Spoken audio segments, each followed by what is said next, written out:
Me to use you to reach out to other commissioners that are here. The Chief of Staff to the Governor, distinguished ladies and gentlemen, gives me great pleasure to unveil this Export Growth Lab, and I so do in the name of the Father, the Son, and the Holy Spirit. Abia Export Growth Lab. Thank you. Resident representative of the United Nations Development Program, the LC Atafua.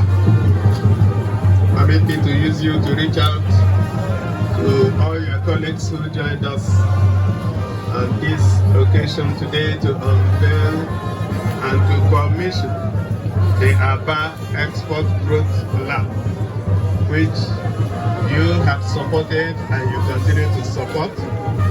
I'd like to recognize the Honorable Commissioner for Industry and SME, my Gabara, Honorable, and I'd like to use you to reach out to other commissioners that are here, the Chief of Staff to the Governor, mayors, former mayors, House of Assembly members that are here with us, traditional rulers, the management of the Ogbonnayan Polytechnic in Abia, students, traders, industrialists, and everyone that is here. I want to welcome you.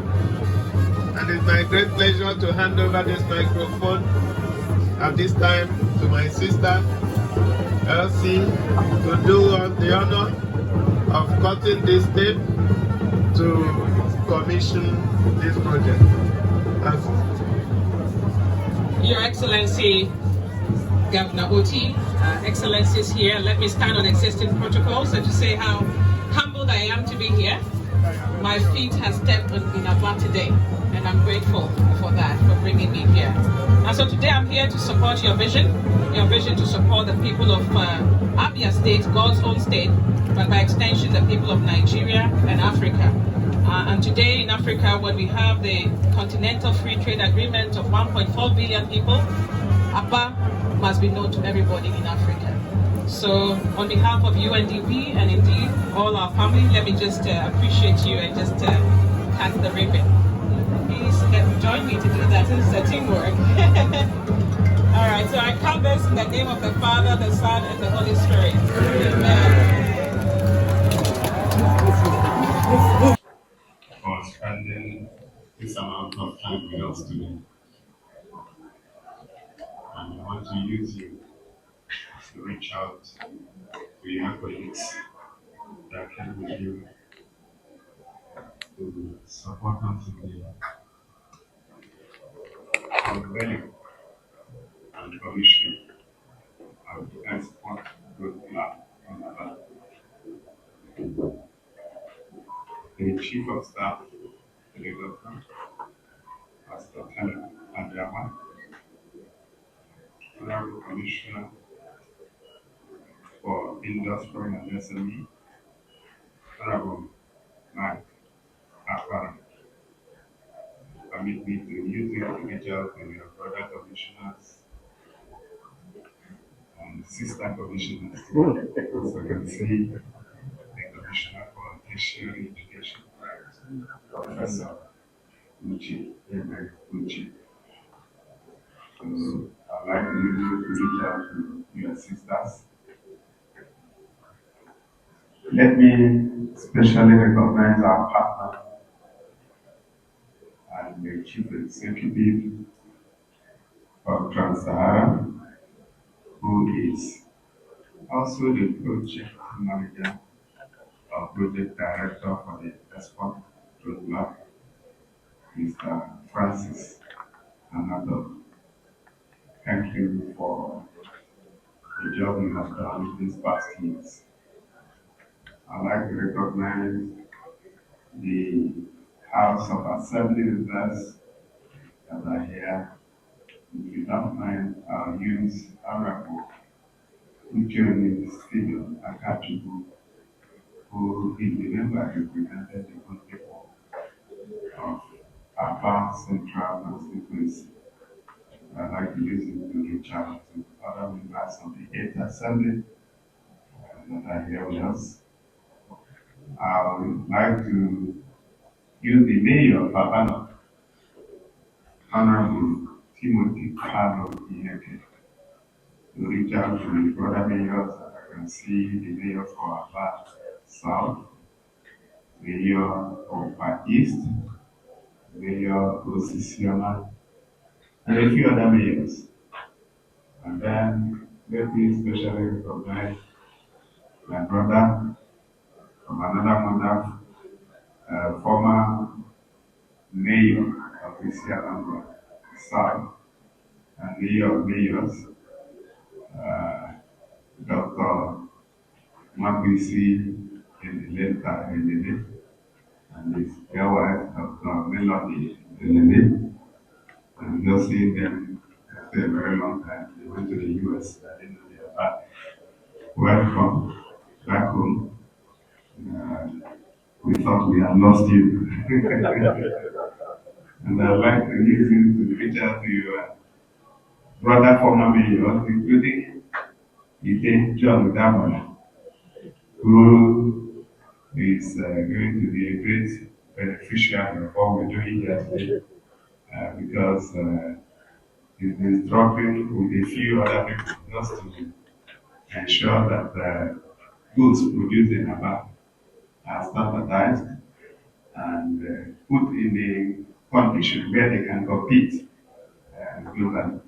So we have structured it in such a way that you don't need to do anything anymore, just ship it there, and then everybody will be put in the shape that they will begin to produce goods that they will not be afraid to boldly write made in Aba.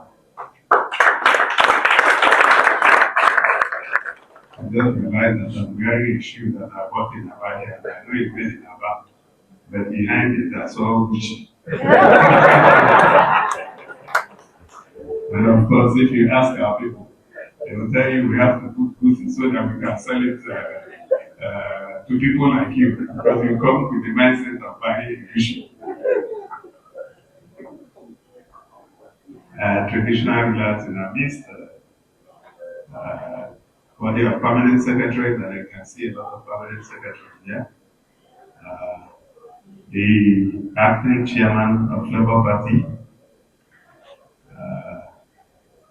and then one of our new members, Sir Yebuchi Enunanga. I'm just seeing that you're here.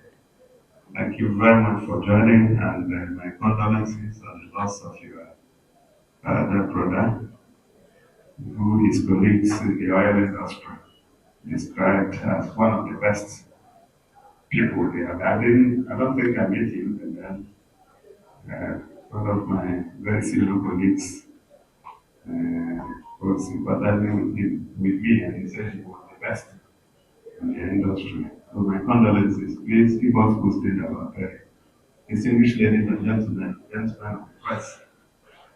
My phone is that I have always, as a person, felt that Aba needed a whole lot more support than it's getting.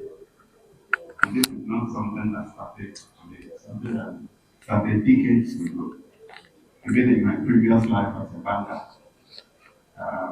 we had to create a product to support Aba indigenous manufacturers.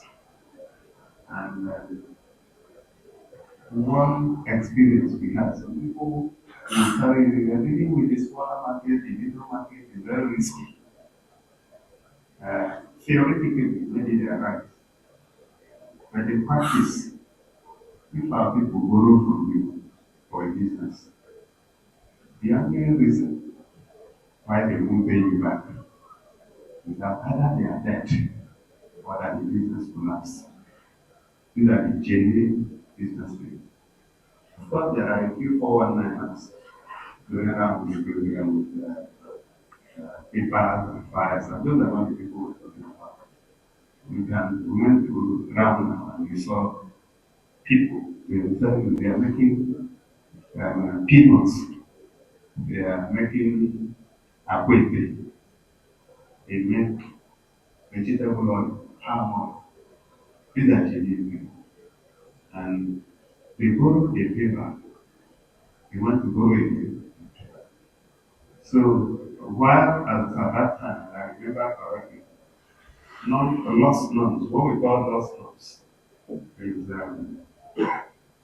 the average loss that you undertake when you lend to a particular industry. So the commercial and SME market had lost notes of about 15-20%. And when we created that product for SMEs, the lost notes were less than 5%. And that was as far back as 2011, 2012. So some of the theories upon which decisions are made are wrong.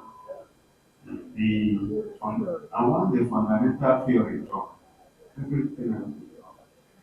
And so you want to throw money at the big corporates who want to borrow at less than 1%, but they have the big news.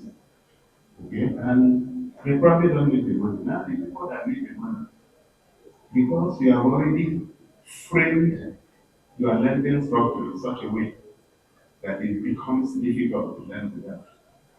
They are denied of funding. So from funding in the market, statistics have it that the country spends over $2 billion every year on food importation. Food alone. So when you now extend that to all the other importation, you will find that the majority of us, if you check around you, virtually everything you are wearing is either imported from China, India, or somewhere else. And until you move away from being an import dependent economy, you cannot place your finger on your foreign exchange management system. And that is why you have exchange rate today at 500, tomorrow it will be 700, next tomorrow it will be 1,000. Today, about 1,600. You can get to 2,000 if we don't do something about this. And what is it? Just because we are importing virtually everything from the profound to the profit. So at some point, you get to some people's houses, bottled water, made in China, made in Bangladesh. And sometimes it becomes a thing of pride that even paper that we make here, package it somewhere in India and sell back to us.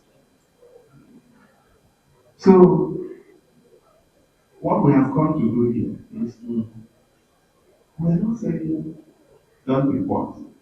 That's not, then you will tell yourself not to report later. But we are saying that the things that we are producing in Aba and Abia, then we can sell them beyond the borders of Aba and Abia. That's even the Nigerian market alone. Moving 220 million people. That's a large market. Very large. Okay? And then we are looking at beyond the Nigerian market. She quoted the number 1.4 billion people. That's not a joke. And then if you are looking at the rest of the world. So what we have come here to do is to support our people to structure their production and package and brand their products in such a way that it will be competitive in the international market. That's all.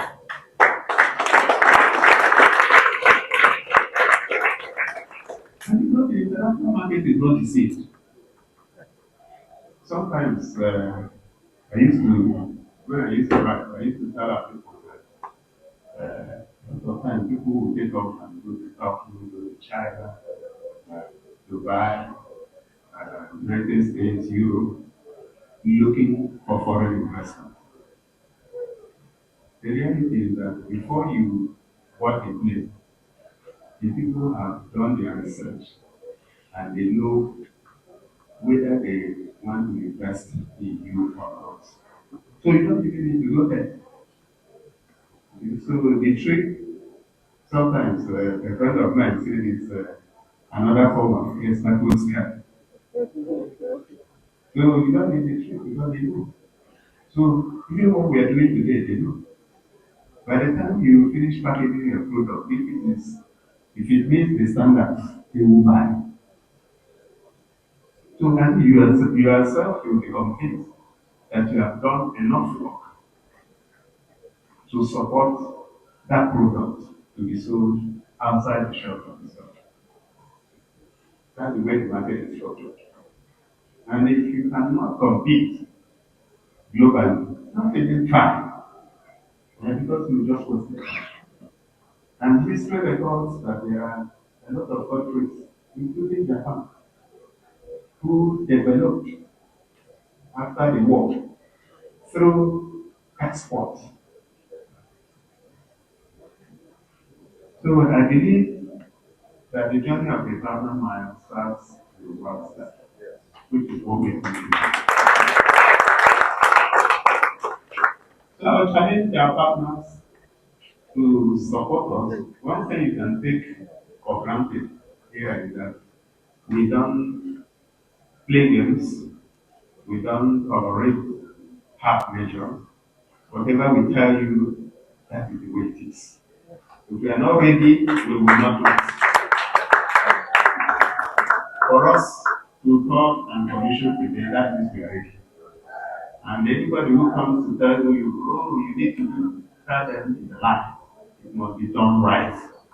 And any product that does not pass the test, don't be sympathetic, fail it, so that we can start afresh and get it to such a specification. So it's another way of saying that our standards are very high. And what we look out for, very, very quality standards. We don't joke at all. So for those who are in one way or the other associated with the airport group, the output should be second to none. So it will be sad if you have passed the product and the product fails in that elsewhere. And we also have our way of checking. We don't require money as government from here. So if anybody is coming to tell you, oh, government wants to make money, it's not an investment. This is our own support to our people, the micro, small, and medium scale enterprises. So, Chidi and your team, all the expenses are written off completely. So, we don't expect you to return anything to the government. But what we expect is that our people will benefit. Okay? Having said that, distinguished ladies and gentlemen, let me thank the UNDP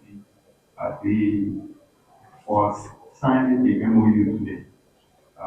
Very detailed, in fact, going through the details yesterday, I was so glad that you are willing to support us to go through, like I told you earlier, we don't pretend to know what we don't know. We are still learning with a new government. So we need the hand holding. Wherever we are not getting it right, feel free to let us know, and we are willing to learn. So there are a lot of areas that the UNDP will help us, particularly in the area of renewable energy. We talked about it, and the expansion of the Omwaya, part of the electricity distribution, which, by the way, I think we're getting the final of in a few days before the end of the week. So hopefully we will get to the stage of implementation. Please, Honorable Commissioner for Power and Public Utilities. Thank you for the work you have done. The reward for hard work is more work. So you have had a discussion with my sister Elsie, and she willing to support us with Sarah and then all the reference for Omar. So please find time to sit with her. And she has a very strong team that has done it in so many places. So there's no need to be writing away. So thank you so much.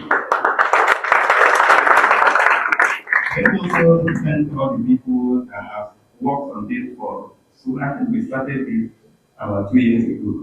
And today we are here. We struggled first of all with where to locate the export growth lab. It was supposed to be in some building that we bought. Within the NIDP. What? BOI. And then we felt that it was better to locate it in a place that we are prepared for excellence. And this group that I would like to recognize the director of Ogonia Polytechnic. And the team, and also the chairman of the Government Council of the Polytechnic, and the Stanley Baby. Thank you so much for what you're doing. So the challenge for you is also to protect this place. We decided to put it in there. And we know that we have experts within the presence of this Polytechnic that would support Francis and his team. So please, just like you have been supporting us, keep supporting us so that the products that will come out of here that would have been certified, because this is going to be like Food and Drug Administration or NAFDAC. So whatever product that has a stamp that this year cannot be turned back anywhere. So those are the qualities and standards of the distinguished guests that let me thank you for being part of this event. And as you go back, I forget about the meetings. God bless you. Thank you very much. Protocols in the interest of time. Good evening to you all. Your Excellency, I was meant to do a keynote, but that's 5:18. I think I'll perhaps shorten it and say a few words to say how delighted I am to be here in Aba. Today, my footstep here in Aba is the first time that I've come to Aba, and I'm so delighted.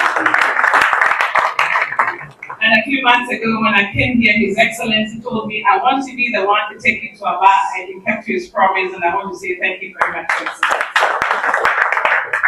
And so today we are really at the heart of this indigenous industry, indomitable, Aba, and we are igniting something that is not just for Abia State. We are igniting a renewed ambition for Africa and the world here in Aba, right here.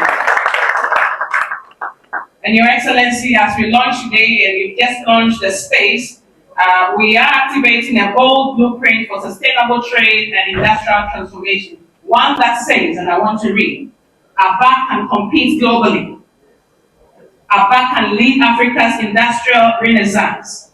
Abia can lead Africa's industrial renaissance. And the Southeast can rise as a regional corridor of productivity, investment, and jobs. And let me also use the opportunity to salute Your Excellency, Governor Alexotti, for the clarity of vision and courageous leadership that has brought us this far. Thank you, Excellency.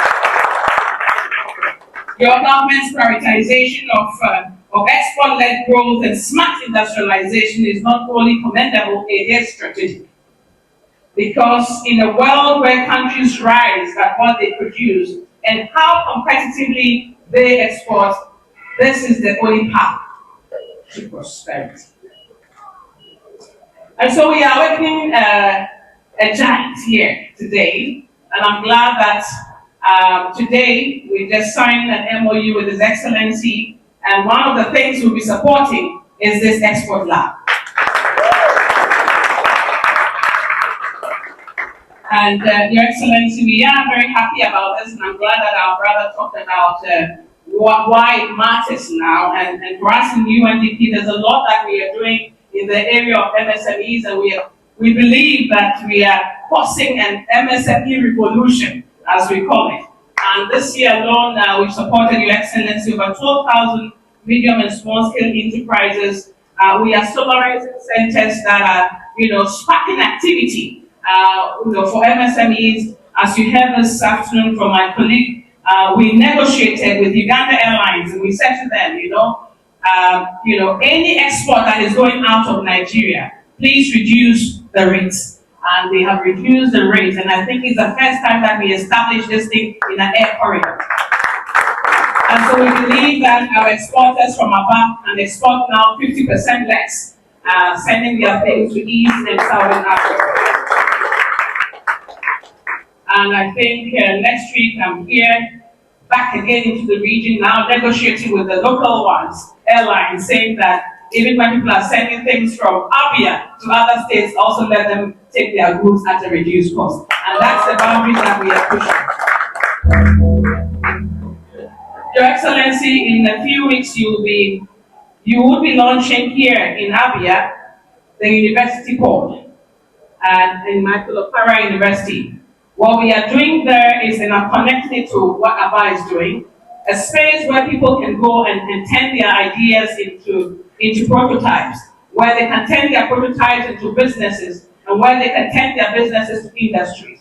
And not only here in Abia, we are doing the same now, I think, in about 8 or 10 universities. And we're trying to build a university network that if we have a produce, or a young man or woman who is innovating here, or creating a product in Aba, which other university can we take them there so that they can build in terms of the research and development that can accompany that business. And these are some of the things that we are doing in terms of supporting MSMEs. And we are calling this also in our own small way, made in Nigeria. We are pushing that front to make sure that whether it's our support through university or community spaces or MSME clusters, we are supporting the ABA agenda, the ABI agenda, and Made in Nigeria agenda.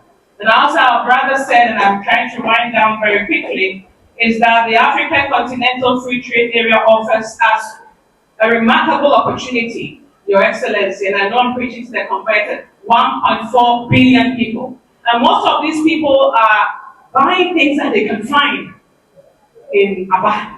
We must support them with the market intelligence. And last year we took 15 women to Namibia. We told them, just go and shine your eyes. And when they went there, they sold all their things, including their quarters, and they just bought t-shirts when they come back to Nigeria. They sold out. And we must be able to connect them, our markets, our entrepreneurs here, where the markets are in Africa. And we do hope that, Your Excellency, we can support with market intelligence. And I think a few weeks ago we launched with the Minister for Trade a market intelligence tool, which is showing where the markets are in 13 places in Africa. We believe that our people in Aba should be able to also explore those and take advantage of those opportunities. Finally, we must look beyond Abia to look at the sub-region as a whole. I think in the context of the Southeast Development Commission and what it offers, we must build stronger linkages as we do our partnership with Enugu, with Anambra, with Ebonyi, and with Imo State as well, so that together we can become a force to reckon with. So just let me conclude, Your Excellency, that here in UNDP, we are a partner of choice. And we don't just bring advice, we bring a track record. We co-invest, we de-risk, we connect public ambition with private capital and global networks. This year, we are helping Nigeria develop its first green and social taxonomy framework to attract sustainable finance as well. And we are trying to strengthen our partnership with development financial institutions as well. So, Your Excellency, distinguished guests, this is what transformation looks like.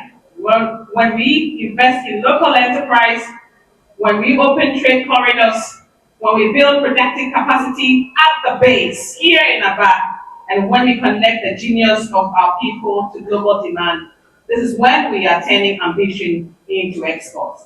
Let us make Aba not just the heartbeat of enterprise, but the brain of a new industrial era.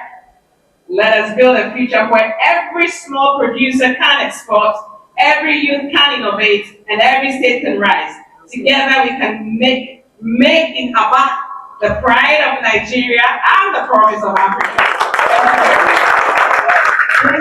That process, abia the development of Nigeria's Nigeria's strategy against and then it was clearly identified that if every state can grow their export capacity and develop and sell $1 billion, just $1 billion, we will double Nigeria's export earnings.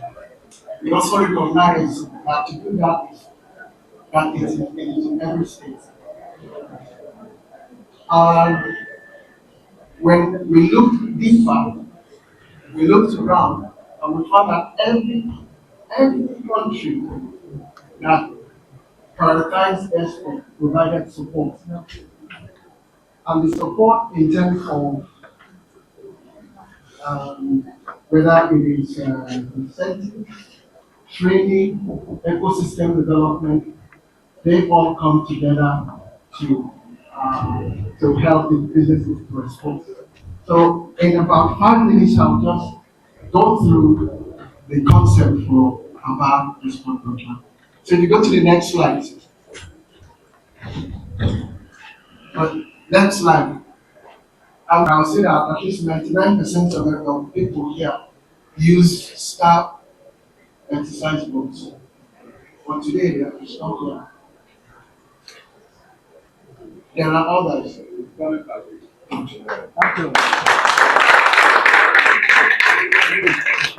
you go deep and try to find out why. What you find is that we are all content with the local market, but our local market is declining in dollar terms. Every 5 years, every 3 to 5 years, the currency drops by not less than 50%. We go poorer by 50% every 5 years. So unless you are earning dollars, you will keep going down. So we buy into this vision, and that's the restore the glory of our state, Abia State, and make her truly the number one state in Nigeria. And economic empowerment is part of that. Go to the next slide, please. I don't know, we talked about why. And what we found from existing research, and already we've spoken to over 150 businesses of our to actually get a sense of what market is. So that and let's stop is that we actually can see that between leather and footwear, acquainted, garments, and even food and drinks, agriculture, we can aspire to get the $1 billion in export. And while we are starting small with 20 businesses, that is fair. That is where we want to be. Over a million to that is our aspiration. That is what is happening. If you go to the next slide. Why now hedge against future referendum politics innovation? Take advantage of the opportunities that exist. AFCFTA is real. AGOA has been there. Egypt makes hundreds of millions of dollars in the kind of pullovers and sweaters that we saw outside selling to America. The UK has announced a developing countries trading scheme, which allows products duty-free access to the United Kingdom. ECOWAS has been there as well. And I also mentioned earlier, we have a captive audience, our diaspora is bigger than some countries in Africa. So we may not compete with spaghetti, but we can compete with them. We can compete with Ofono. So really, what we also know, like I mentioned earlier, is that many SMEs, I mean, this is not Nigeria though, in the UK, in the US, go to the next slide. In the US, in China, in South Korea, they have programs that help their businesses to grow. In 2016, while I was still working with Accenture, I was part of an EU project that brought over 20 EU startups to the Lagos Chamber of Commerce Trade Fair to try to match them. So I've seen it, I've lived it, and that's what we need to do, and I'm happy it is happening. If you go to the next slide, so the next slide is other examples, be it Turkey, Brazil, India, or even as Africa. Go to the next slide. So what are we doing in this now? The first thing is understanding our readiness, our capacity to take on this. Not everybody can do export. Export is expensive. So there's a minimum capacity that we require to be before we can take on it. As individual business. But the equation changes if you aggregate, if you work in clusters. So this also we will be looking at. And people ask the question, well, why, for instance, are some of our products, our yam and so on, go through Ghana to export to the UK or the US? And that is, everybody has tried to establish specific specialization in specific areas because of the situation that we find ourselves. So and that we want to change and say this is where we want to focus on. We want to aggregate, we want to solve that gap. And then we look at the opportunities, which markets, the demand, the regulatory requirements, the standards that are required. And with that, we do a gap assessment and that tells us what do we need to do immediately. And like I mentioned, once we have that, immediately we start packaging as much as we can to be able to take the first set of products to start showing people in the international market and start getting insights. We can be here and say our product is not good enough, but from the seminar today, we were told that even the cosmetics that are made in Africa can be found in the Republic, can be found in Cameroon. So somebody is buying. So maybe we are undervaluing ourselves. Maybe we are waiting until everything is ready and we don't wait. So that happens. And then obviously there's an export strategy. Once we understand what the gaps are, we put a plan in place. Action points that we need to build. And with that market intelligence, right? Then we go into, like I said, spending some money. Businesses have complained in some of the following feedback we got that they go and spend money on certification, but they're not able to sell. So that kind of things, you get the confidence to be able to go and spend that money. And in the last phase, again, market trial, lead generation, the bid for packaging, be it a website, be it putting our product on subcontinent and e-commerce website. So these are practical ways that we can try to get as much information and try to sell our product and work and grow based on what the market tells us, rather than what we do. Go to the next slide, please. So this will take place over the next 6 months. What we have, we are not just training, we are hand-holding. We will train, but then we will work with you here in this facility, starting with the first training selected businesses to actually navigate through this problem. But I'm happy that UNDP is here because what we are dealing with is a complex problem. It's an iceberg problem. And what we know is that for every manufacturer, you have at least 10 to 15 suppliers. From the input, if you get the wrong input from China, that affects what you produce.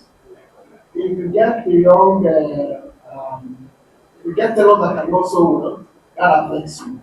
So all these, the other programs that the abia state government has, we work closely with them to make sure that that ecosystem, we keep that with you and we grow them all at the same time. And that's quite exciting. Go to the next slide. So, and for us, this what you see there already existing templates that we developed to guide this program. The change that we are considering and we will get from the market is, can these businesses do this work, or do we need to give them support in terms of analysis? So we will get to that and we will resolve that.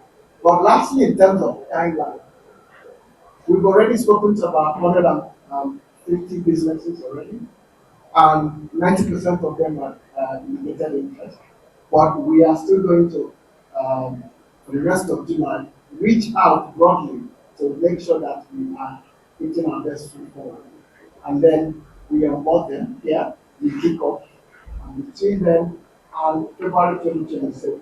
So first of all, it will be we onboard and kick off, start initial marketing and branding, start the initial capacity development, the quick wins as we call them, and start lead generation.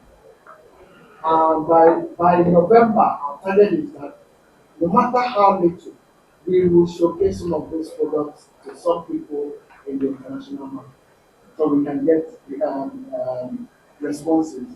But by February 2026, we will be able to tell you this is what has worked, this is what we need to do, and this is how we can roll this out beyond this initial phase. Thank you very much.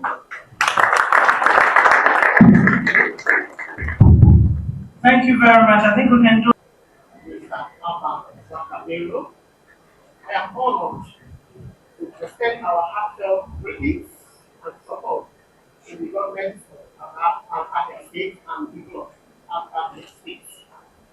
On the official launch of Abba Exports Growth Lab, this initiative is a laudable step towards promoting export-led industrialization in Abia and the industrial hub of the next historical and economic significance. The Abba Export Growth Lab represents the strategic commitment by the state to rise growth and enhance industrial capacity and create sustainable jobs by focusing on the key value chain such as agro processing, manufacturing, garments, leather, and food. The initiative is well positioned to unlock the region's vast potential. Abba holds its potential not only on the center of economic growth, but also drivers of regional and national development. At Texas, we remain committed to support initiatives that will drive export diversification and economic growth. Our mandate is here to facilitate the diversification of Nigerian foreign exchange aid through finance, export finance, production of credit received both in local and foreign currency to exporters, risk bearing, export credit guarantee and export insurance, fund management, establishment and management of export-related funds, adoption services, provision of trade information and export capacity services to exporters. The bank offers wide range of products and services designed to meet different segments of export market, ranging from trade finance products to project finance products, targeted at women and youth, small and medium enterprises, and fund management. We also have the state export development program, which intends to support states with one product concepts. So we are willing to partner with the state government to expand the export potential of the key sectors, manufacturing, agriculture, solid mineral, and services sector in the state, which is in line with our mass agenda. Our strategic position, industrial location, and natural endowment present a unique opportunity to position and boosting Nigerian export sector by addressing a long-standing challenges that hinder businesses in Abba. So we can unlock untapped potential and foster sustainable growth. Exit Bank remains committed to collaborating with stakeholders in low export-oriented industry and provide exporters with access to finance rate clearing services and export advisory services to Nigerian exporters. As we launch this policy initiative, we look forward to produce program actionable insights and collaborative efforts that will shaping the visions of industries in Africa. Together, we can unlock the opportunities and take a good step towards realizing Nigeria's full potential on the global stage. I thank you all. I wish you all to sweet and successful launch of export growth now. Thank you. So that's it. We have now, and also the resident representative of the UNDP Nigeria. Thank you all.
Come.